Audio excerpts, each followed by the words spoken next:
전남 콘랩에서 웹툰 분야 전문가 멘토 특강 진행 중입니다. 지금 2교시 시작합니다.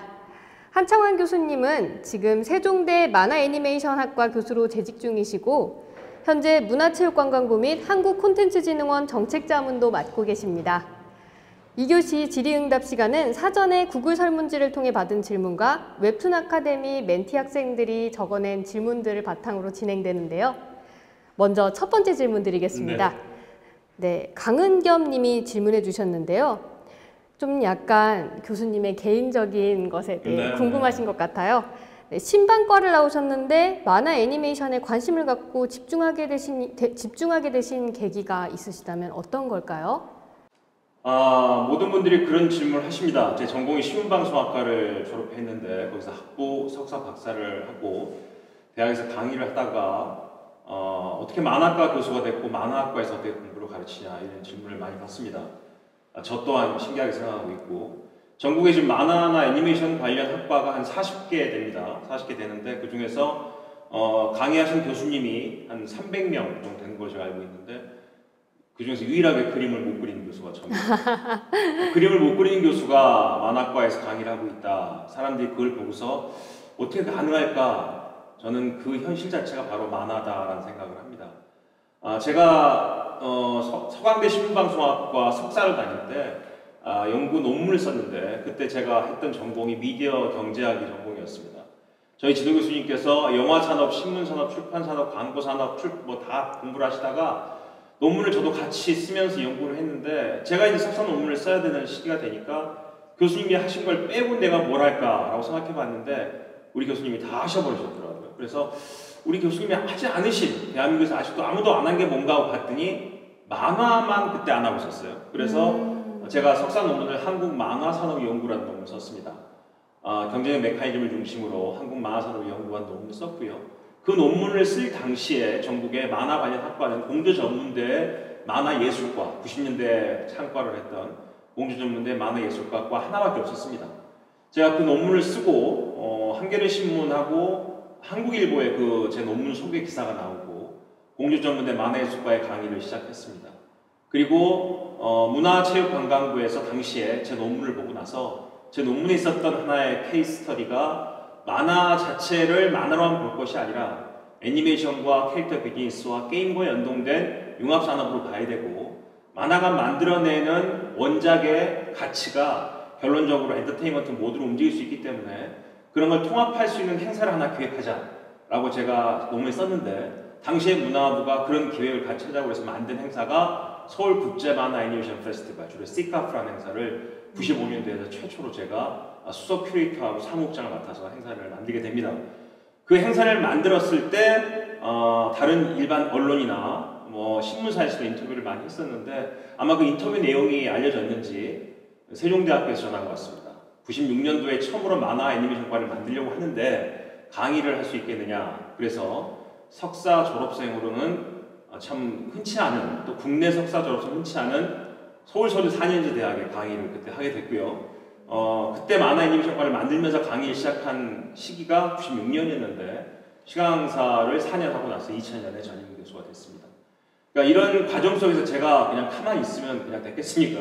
아마 당시에 처음 만들어진 학과고 교재도 없던 학과였는데 그 학과에서 필요한 책과 또 교재들을 번역서와 함께 책을 많이 썼고요. 또 학생들과 만화 학과 자체를 모르는 학생들과 부대끼면서 많은 시행착오 속에서 학과에 대한 중장기적인 발전 계획과 또 학생들에 대한 진로와 여러 가지 계획들을 세웠던 기억이 납니다. 생각해보면 96년도, 97년도 만화과를 만들다면 하더라도 우리 여러분 다 아시는 만화 잡지 시대입니다.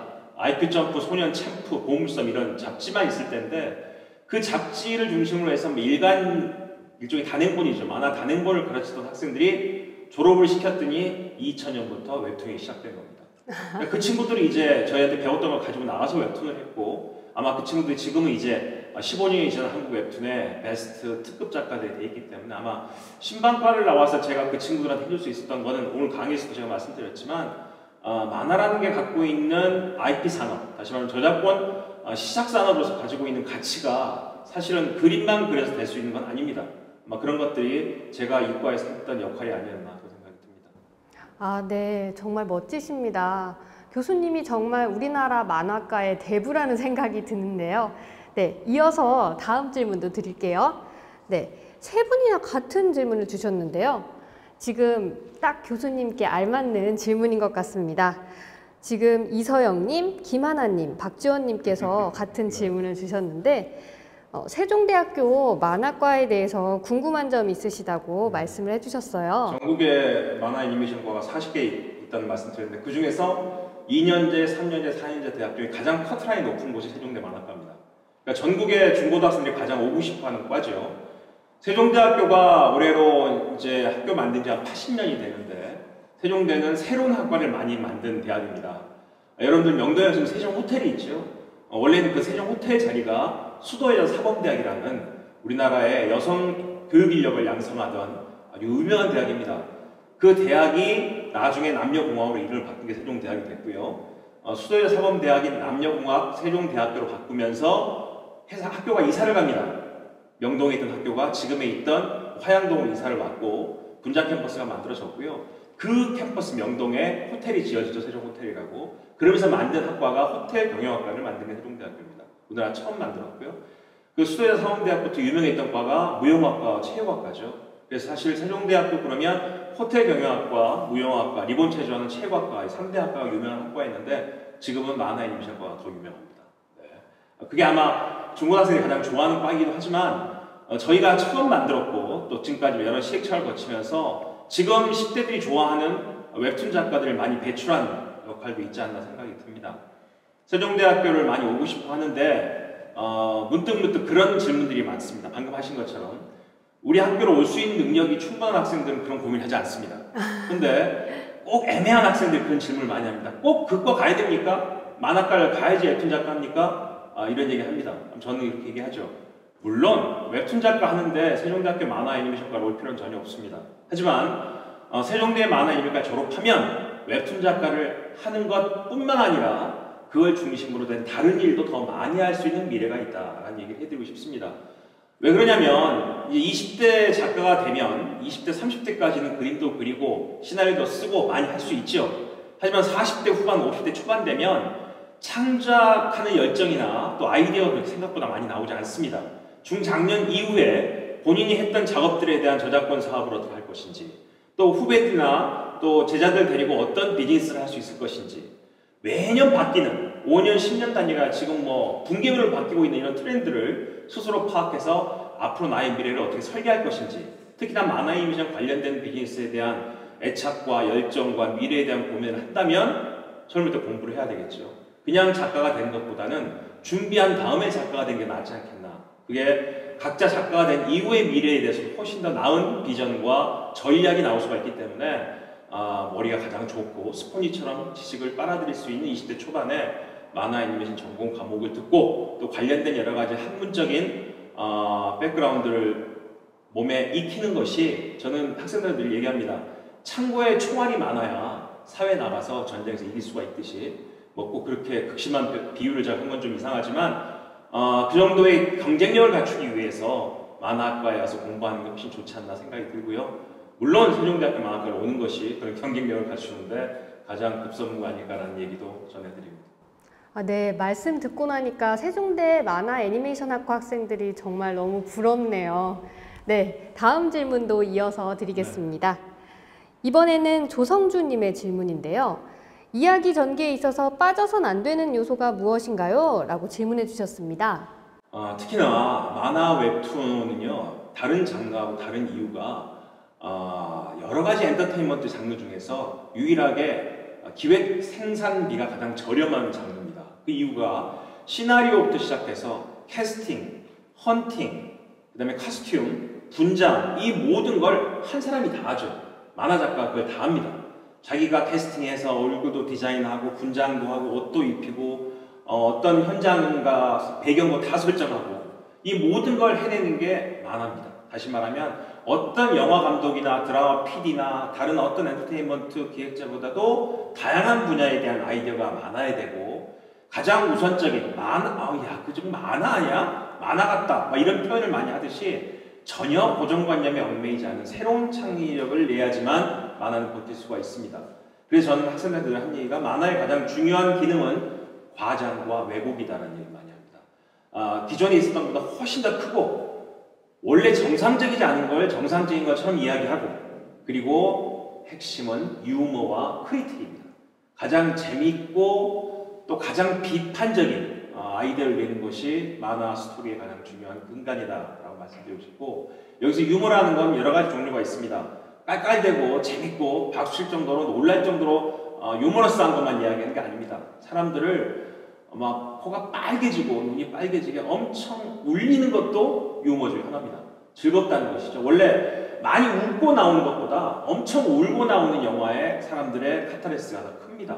엄청 울게 만들든지 아니면 엄청 무서워서 깜짝깜짝 놀라게 만들든지 엄청 웃게 만들든지 이런 식의 플롯을 개발할 수 있는 것은 모든 사람들이 그게 맞다고 생각하는 진리와 정의에 대한 기존 고정관념을 다 깨고 본인 스스로가 남들이 다 맞지 않다고 하는 걸 맞다고도 생각해보고 남들이 틀리다고 하는 거를 다르다고 생각해보는 그런 식의 사고의 전환이 가장 필요한 게 아닌가라는 생각을 하고요. 또 하나 이야기를 시작할 때 막연하게 이야기를 시작하지 마시고요. 남들이 다 좋아했던 이야기에서 시작해야 됩니다. 바로 그게 신화죠. 신화와 전설과 설화와 민담은 인류 역사상 수천 년 동안 죽지 않고 살아있는 이야기들입니다. 그 이야기는 이유가 있는 거죠. 재밌는 그 이유가 있기 때문에 수천 년을 살아남은 겁니다. 그래서 이야기를 처음 만들 때는 신화적 상상력, 전설과 민담과 설화에 시작된 이야기의 본질이 어디 있는가? 거기에 줄을 일단 이어서 시작해야 되지 않겠나라는 생각이 듭니다. 예를 들면 이현세 선생님의 공포의 외인부단이라는 만화가 있었죠. 80년대 가장 대한민국 들었다 놨다 하던 만화입니다. 사실 그 만화를 가만히 보면 위대한 개츠비라는 1900년대 초에 미국의 소설에서 이야기가 연결됩니다. 한 여성에 대한 대책 없이 무조건적인 사랑 이야기, 그 여자만 행복하면 된다는 사랑 이야기. 그런 게 사실은 위대한 개츠비라는 그레이트 개츠비와 공포의 외인부단이 연결되는 거거든요. 그런 것처럼 이야기를 만들려면 진짜 재밌었던 역사와 신화를 찾아라. 거기서 시작하는 것이 가장 우선이라는 말씀 드리고 싶습니다. 네, 창작을 꿈꾸는 학생들에게 너무나 꿀팁이 아니었나 싶습니다. 다음 질문도 바로 이어서 드리도록 하겠습니다. 이서영 님이 해주신 질문인데요. 만화에서 글과 그림 중에 어느 쪽이 더 중요하다고 생각하시나요? 네. 또 그 이유는 무엇인가요? 라고 전해주셨네요. 이서영 님이 질문을 많이 하셨어요. 공부하기 많으신 분인데 만화과를 오십시오. 공부하면 됩니다. 저는 우리 만화학과 온 친구들에게 무조건 얘기합니다. 웹툰은 둘 다 중요하다. 만화 웹툰은 글도 중요하고 그림도 중요하다. 둘 다 어느 게 더 중요한 건 없다. 하지만 중요한 건 이야기가 더 중요하다는 생각이 듭니다. 특히나 이 만화 관련 학과들이 전부 다 예체능 대학에 속했습니다. 예체능 대학에 대학 입시를 하게 되면 수학 점수를 빼고 합니다. 수학 점수를 빼니까 학생들이 그냥 어차피 수학 점수 안 들어가니까 수학을 포기하는 대부분 수포자가 돼서 만화과에 옵니다. 요즘은 저희 세종대 만화과는 공학 계열로 분리가 돼서 실기시험을 따로 보지 않고 내신과 학생부 종합으로 보기 때문에 수학 점수가 좋은 친구도 많이 들어옵니다.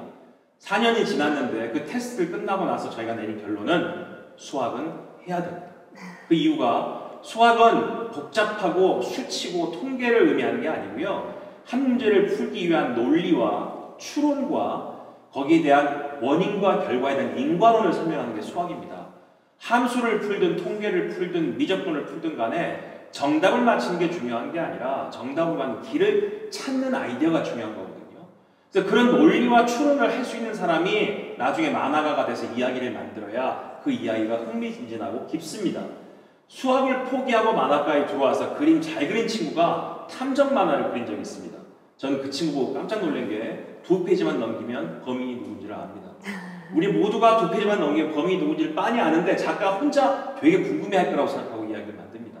그게 바로 단적인 예지만 모두 그렇다는 건 아니고요. 단적인 예지만 수학에 대한 상상력 이런 것들이 결국은 우리가 갖고 있는 이야기의 깊이와 모든 사람들이 호기심을 갖게끔 유도하는 게 아닌가 싶어서 저는 글과 그림 중에 하나를 고르라면 역시 이야기가 아닐까라는 생각을 합니다. 네.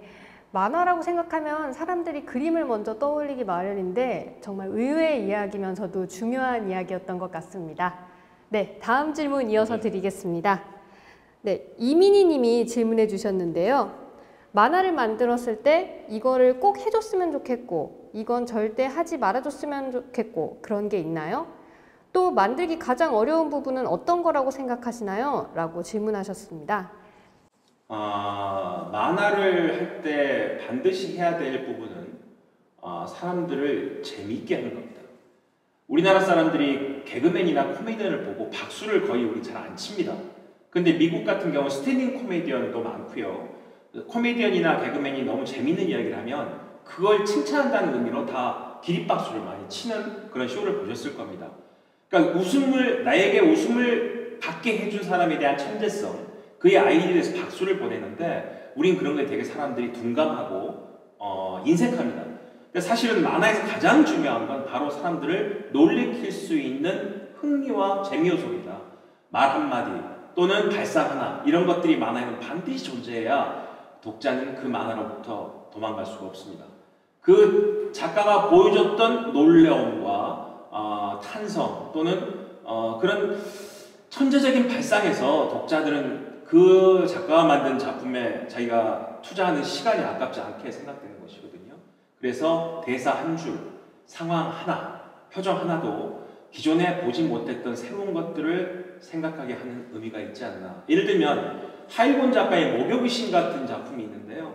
그게 이제 목욕탕에서 세신사, 때밀이 하는 주인공의 이야기인데 그게 이제 또 때밀이를 하는 세신사들도 최고의 세신사를 뽑는 대회가 있습니다. 그 대회에 참가하는 대부분 복장이 이제 팬티만 입고 나오면 되잖아요. 세신사니까. 근데 그 주인공 허세라는 친구가 양복을 입고 등장합니다. 수트를 입고. 사람들이 미친 거 아니야? 근데 이게 웹툰이었기 때문에 수트를 입은 장면이 이 마스트샷으로 잡혔어요. 앵그레가. 근데 그것을 스크롤을 쭉 내다보니까 아래는 팬티를 입고 나왔습니다. 그때 독자들은 깜짝 놀라는 거죠.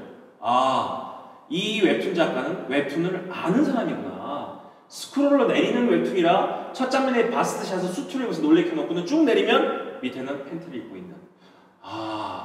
아마 그런 상상력의 놀라움이 독자들로 하여금 그 만화가 가지고 있는 신기함을 박수쳐주는 게 아닐까 싶은 생각이 듭니다. 목욕의 신 같은 경우는 영화로 만들려고 노력을 많이 했습니다. 왜냐면 아이돌 스타들의 꽃미남들이 1시간 반 동안 팬티만 입고 나오는 영화가 될 수 있기 때문에 되게 좋아했는데 남자 배우를 구하지 못해서 영화가 안 됐다는 소라도 있습니다. 그런 것처럼 만화에서 반드시 해야 될 것, 다른 사람이 박수 쳐줄 수 있는 아이디어를 내는 것입니다. 반대로 반드시 하지 말아야 될 것, 본인이 어디서 재밌다고 느꼈던 것을 그대로 쓰는 겁니다. 그러면 그거는 독자들은 한 번 그런 걸 확인한 순간 다시는 그 작품에 돌아오지 않습니다. 남들이 다 아는 이야기를 가지고 본인이 재밌다고 하는 이야기들은 모든 사람들로 하여금 피곤함을 갖게 하기 때문에 본인이 한 번 알았던 것은 다시는 작품에 쓰지 않는 그런 식의 생각들이 좀 필요하지 않나 생각이 듭니다. 네. 잘 들었습니다. 목욕의 신이 캐스팅이 실패해서 영화화되지 못했다는 이야기는 정말 너무 안타깝다는 생각이 드네요. 네, 저희 개인적인 생각이었습니다. 다음 질문도 이어서 드리겠습니다. 네, 최다경님께서 주신 질문인데요. 교수님께서 추천하시는 인생작 웹툰 혹은 애니메이션이 있다면 무엇인가요? 라고 질문해 주셨어요. 저는 만화는 뭐 많이 봐왔는데 그냥 책으로 본 만화책 중에서는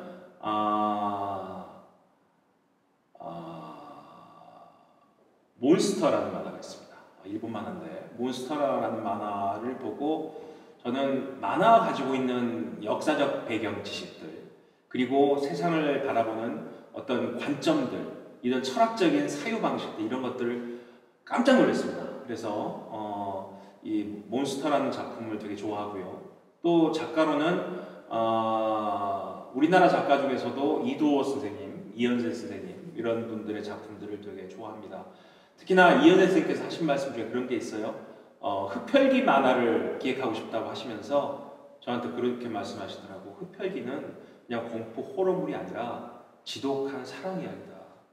사람에 대한 집요한 사랑 때문에 수천 년 동안 죽지 못하는 운명.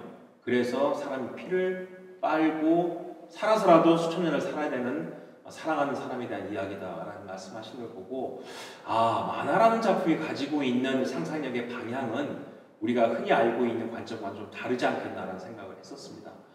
애니메이션 같은 경우는 일본 애니메이션 중에 여러분들 초속 5cm라는 애니메이션이 있습니다. 초속 5cm. 벚꽃이 지는 속도죠. 초등학교 6학년 남자아이와 여자아이가 열심히 공부해서 같은 중학교를 갔는데 여자아이가 어머니, 아버지가 이사가는 바람에 동경의 외곽 도시로 이사를 갑니다.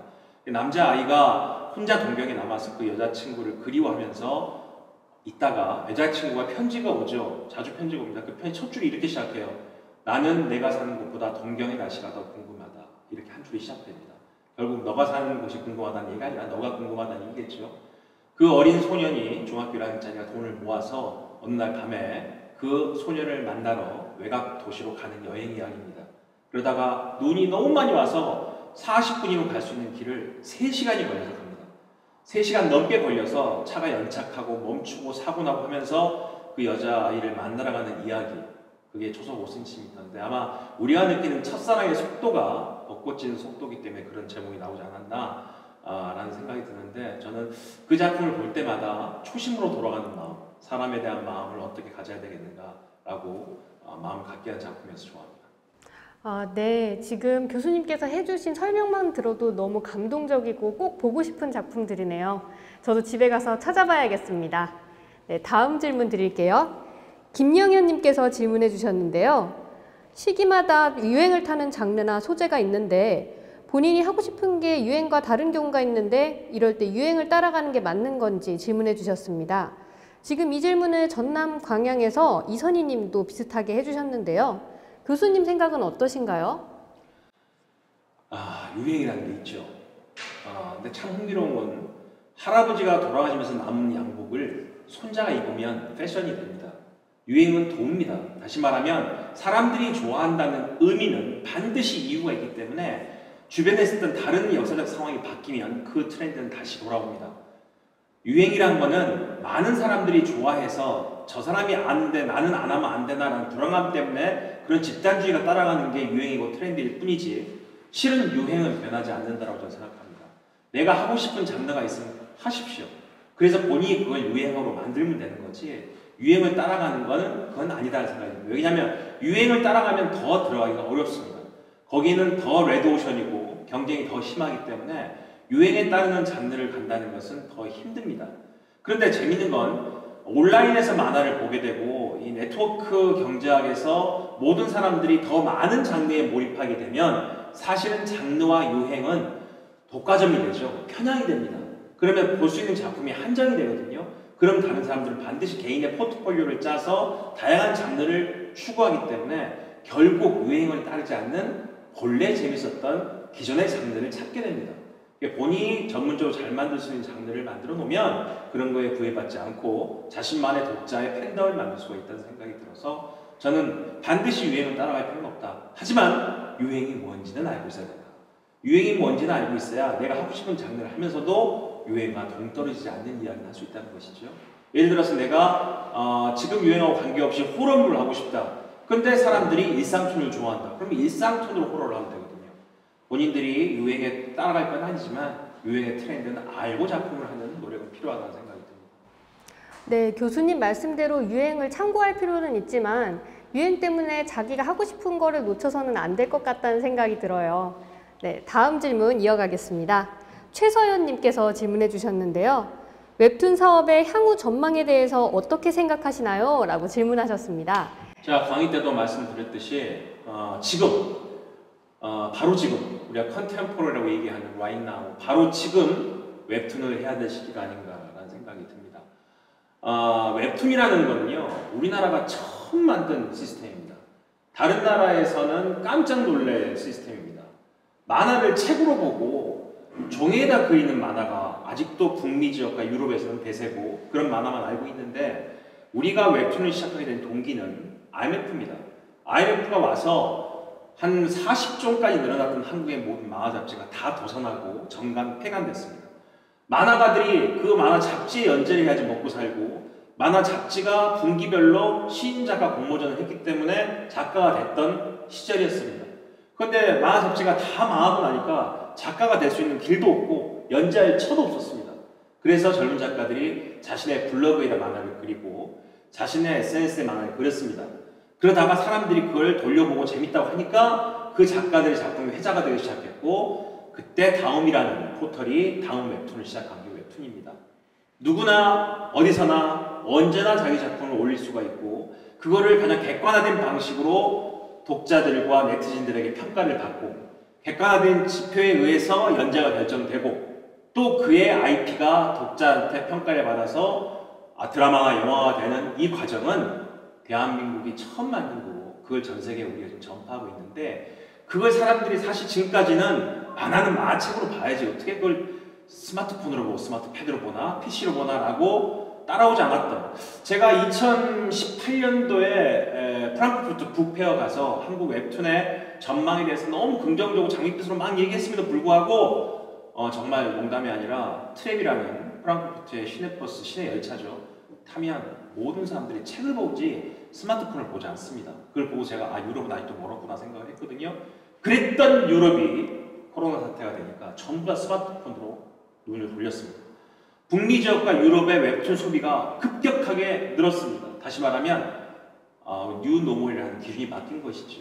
출판 산업이 거의 막을 내리고 모든 컨텐츠를 스마트폰으로 보는 시대가 됐기 때문에 그 스마트폰의 가장 중요한 컨텐츠가 웹툰이다 라는 생각이 들어서 웹툰의 전망은 앞으로 더 좋아질 수밖에 없는 상황이어서 지금 빨리 웹툰에 대한 고민을 하신다면 뛰어드는 게 맞다고 생각이 들고요.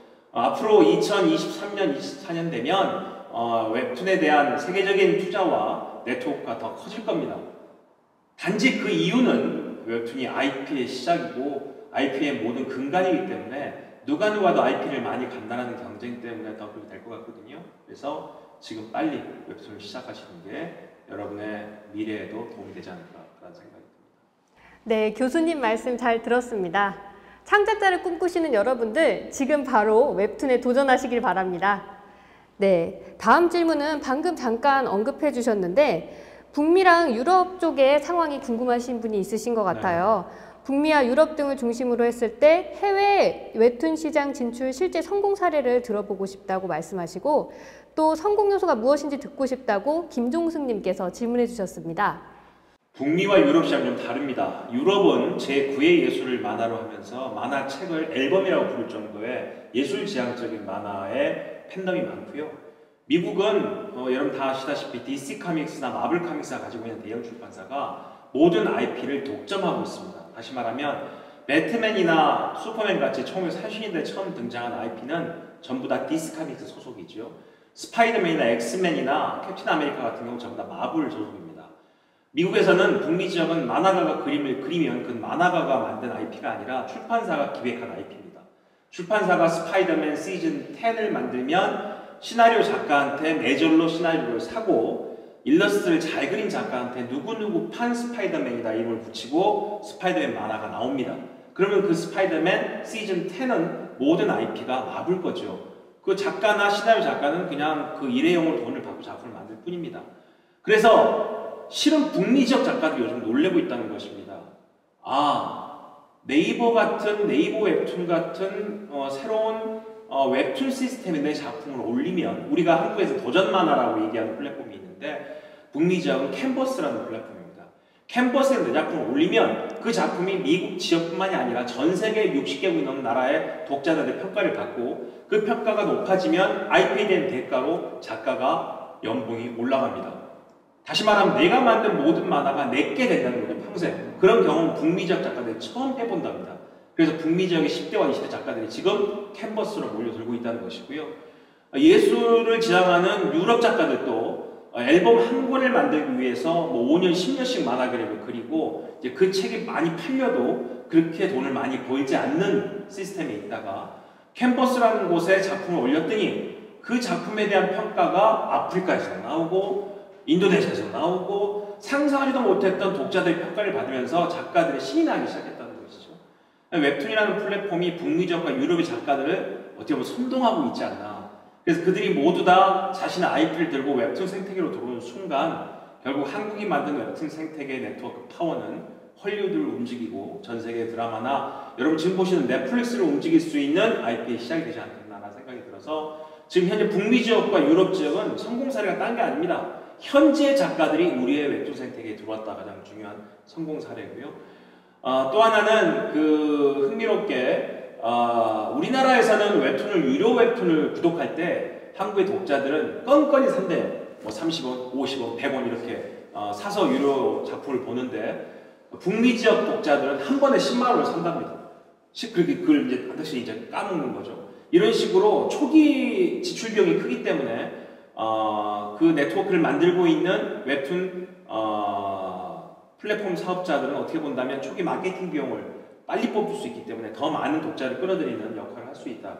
소비 패턴이 완전히 다릅니다. 근데 문제는 그런 소비 패턴을 실시간으로 파악할 수 있는 게 또 웹툰의 생태계입니다. 그렇기 때문에 유럽과 북미 지역의 가능성이 더 커져서 전 세계 IP를 평가할 수 있는 가능성이 되지 않나 생각이 듭니다. 네, 교수님 말씀을 듣고 보니 언젠가는 우리나라의 K-웹툰이 전 세계를 휩쓰는 날이 왔으면 좋겠다는 생각을 해봤어요.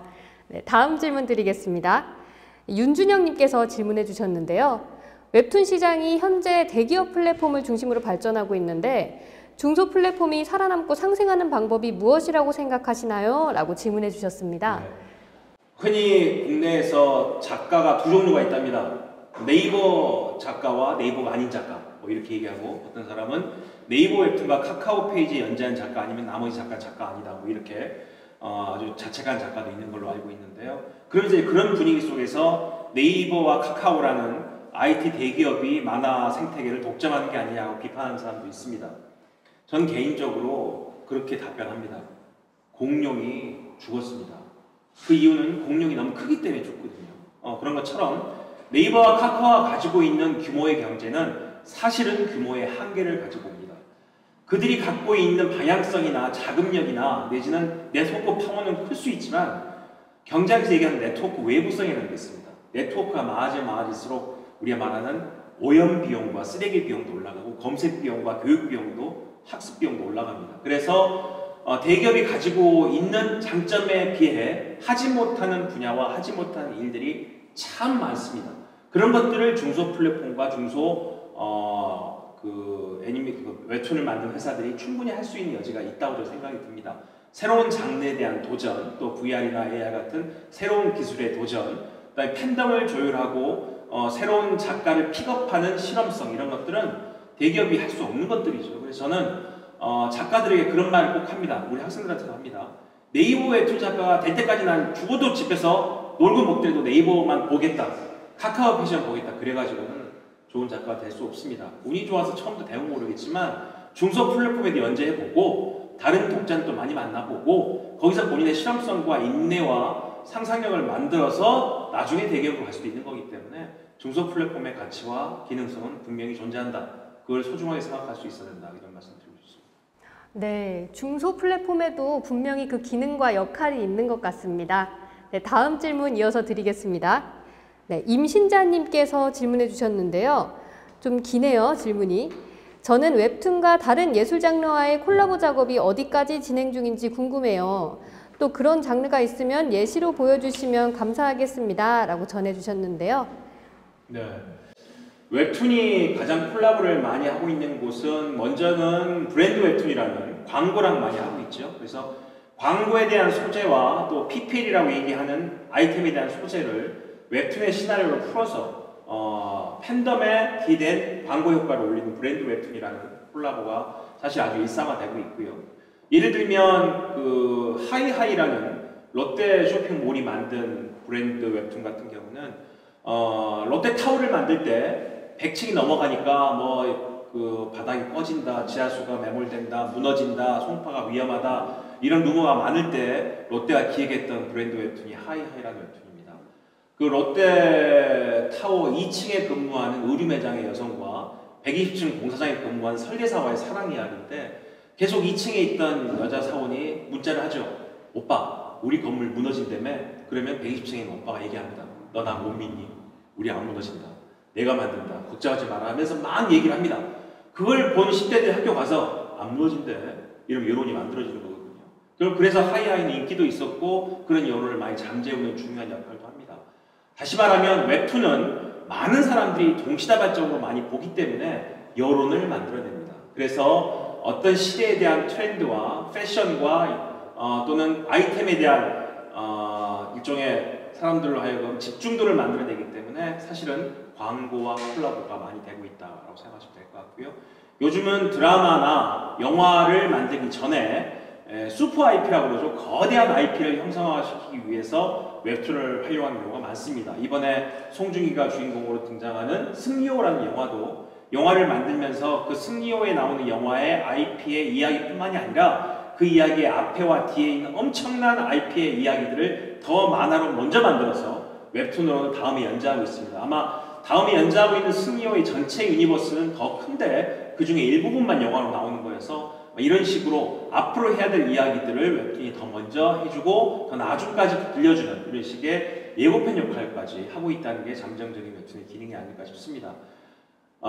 패션왕, 보과강 전에 했던 패션왕을 보고서 고등학생들 옷을 사 입었다는 농담도 있는데, 다시 말하면 웹툰이 보여주고 있는 패션에 대한 개념들이나 유행에 대한 개념도 사실은 다를 수 있습니다. 그래서 사실은 웹툰을 잘 콜라보로 이용하는 것이 전자 제조업이나 자동차 사업이나 내지는 다양한 우리의 화장품 사업도 사실 웹툰과의 콜라보가 가능하다는 생각이 들어서 저는 그런 것에 대한 시도가 더 많아지는 것이 웹툰에도 좋은 영향이 되지 않을까. 여기서 우리가 주목할 건 그렇습니다. 지금까지는 이런 사례가 도메스틱, 한국 내에서의 사례였습니다. 그런데 네이버 웹툰이나 다음 웹툰, 그 다음에 카카오 페이지가 전 세계 네트워크로 확장되게 되면 이러한 제가 말씀드린 콜라보 사례가 세계 시장에서 좌지우지하게 됩니다. 다시 말하면 이런 콜라보를 통해서 국내 작가가 조석이라는 작가가 마음의 소리 캐릭터로 국내 콜라보를 통해서 10억, 20억을 벌었다면 그게 이제 글로벌 시장 가서 세계적인 콜라보가 된다면 그게 조 단위로 확장될 수 있습니다. 결국 우리가 웹툰을 통해서 벌어들일 수 있는 가상적인 자금의 회전력이라는 것은 아마 상상할 수도 없는 규모를 앞으로 내세울 수 있기 때문에 콜라보에 대한 가능성은 더 넓다, 더 크다 이렇게 얘기할 수 있겠습니다. 아, 네. 웹툰 콜라보 시장의 한계가 어디까지인지 모르겠네요. 전 세계로 웹툰 콜라보가 확장되는 날을 기대해 봅니다. 이제 마지막 질문입니다. 이제 김도윤님께서 질문을 해주셨는데 웹툰 지망생들에게 해주고 싶은 조언 부탁드립니다. 팩트 폭행도 좋습니다. 라고 하셨는데요. 따끔한 조언 해주세요. 팩트 폭행을 해야 됩니다. 웹툰 작가가 되겠다는 학생들을 가르칠 때 선생님들이 하는 가장 어려운 일 중에 하나가 너는 아니다. 빨리 그만둬라. 이 얘기 해주는 게 가장 어렵습니다. 웹툰 낭이라는 말이 있습니다. 무슨 우리가 고시낭인처럼 나는 그림이 되니까 웹툰 작가가 반드시 될 거야. 몇 년만 더 그리면 네이버 카카오 페이지 연재할 수 있을 거야. 라고 5년, 7년, 8년째 웹툰을 그린 친구들이 있습니다. 웹툰은 제가 볼 때 운도 좋아야 되지만 본인이 정말 즐겁게 그 작품을 하면서 모두를 즐겁게 해야 됩니다. 제가 대학 다닐 때 연극반에 동아리 활동을 했는데요. 저는 그때 소중한 경험을 하나 얻은 게 있습니다. 20대 때. 내가 연극 연습을 할 때 내 스태프과 내 배우 파트너들과 재밌고 너무 즐겁게 연극 연습을 하면 나중에 공연할 때 그 연극을 보는 관객도 많이 웃습니다. 그런데 짜증나고 싸우고 힘들게 연극 연습을 하면 그 연극이 절대 인기를 끌 수 없고 관객들도 외면을 하더라고요. 다시 말하면 창작하는 과정이 즐겁고 창작하는 과정이 행복해야 됩니다. 이 웹툰을 그리는 작업은요. 너무 지난하고 너무 힘듭니다. 일주일에 한 편씩 올려야 되잖아요. 어떤 심한 작가는 일주일에 2편씩 올립니다. 예전에는 70컷 정도만 그리면 되는데 지금은 150컷 이상 그립니다. 마치 70컷만 그리면 댓글이만 올라 초심을 잃었다. 네가 작가냐 게을르다 별말이 다 올라옵니다. 150컷을 일주일에 2컷 올린다. 2편 올린다. 이거는 거의 초인적인 능력이 들어가는 겁니다. 결국 하루 종일 잠을 3시간밖에 못 자고 시나리오와 작화를 해야지만 가능한 겁니다. 그렇게 버틸 수 있는 체력과 그렇게 해낼 수 있는 상상력이 없는 사람들은 하면 안 되는 직업이 웹툰입니다. 누구나 만화가 그냥 그림 되겠지 뭐 이런 사람들은 바로 마음을 바꾸시기 바랍니다.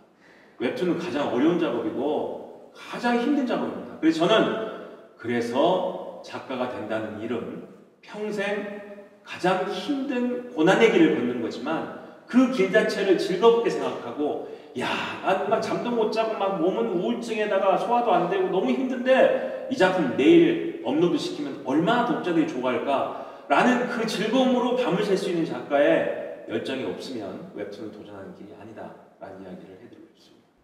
네, 스스로에 대한 냉정한 평가와 자기 객관화가 중요한 것 같습니다. 지금까지 2교시 질문 질의응답 시간을 마치겠습니다.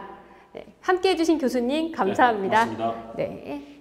전남 콘텐츠 코리아 랩은 창작자 여러분들께 다양한 활동과 교육을 지원하고 있습니다. 홈페이지 들어가셔서 다양한 내용 살펴보시기 바랍니다. 지금까지 참여해주신 시청자 여러분들께 감사드립니다. 이것으로 웹툰 분야 전문가 멘토 특강을 마치겠습니다. 지금까지 아나운서 김보경이었습니다. 감사합니다.